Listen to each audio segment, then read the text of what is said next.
Although these events happened almost 50 years ago, many of our policies today derive directly from them. Central bankers throughout the world, government officials everywhere, are afraid of a new Great Depression. They have therefore moved in the opposite direction. Instead of the problem of too little money, we are faced with the problem of too much money. The problems of inflation that plague us today trace directly from the problem of deflation that plagued us from 1929 to 1933. The rules of the game were these. The gold in the United States was supposed to control the amount of money issued by the Federal Reserve.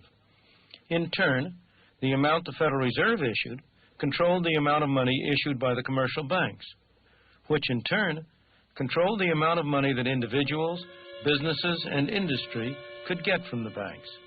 The result, a monetary structure, all supposedly tied to the amount of gold in the vaults in the United States. But in 1930, the Federal Reserve didn't play by the rules. It stood by as banks started to collapse, and with each one that went, the money supply fell. Businesses and industry inevitably began to fail. Americans, now poorer, bought less from abroad. Britain was one of the countries affected. Like the United States, Britain had its own monetary structure tied to gold. The trouble was that Britain could now sell less abroad. It cut down the amount it bought from abroad, but not by enough.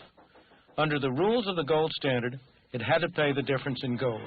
With every bar of gold that was shipped out of Britain, the amount of money decreased.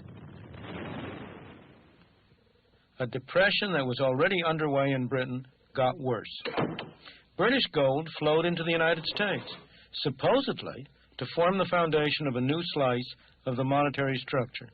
But the Federal Reserve didn't let it. The gold was simply locked away. The results? Britain remained in trouble until in 1931 it went off the gold standard, cutting the link between the amount of gold and the amount of money. In the United States, suffering the worst depression in history, there was plenty of gold, but to no avail.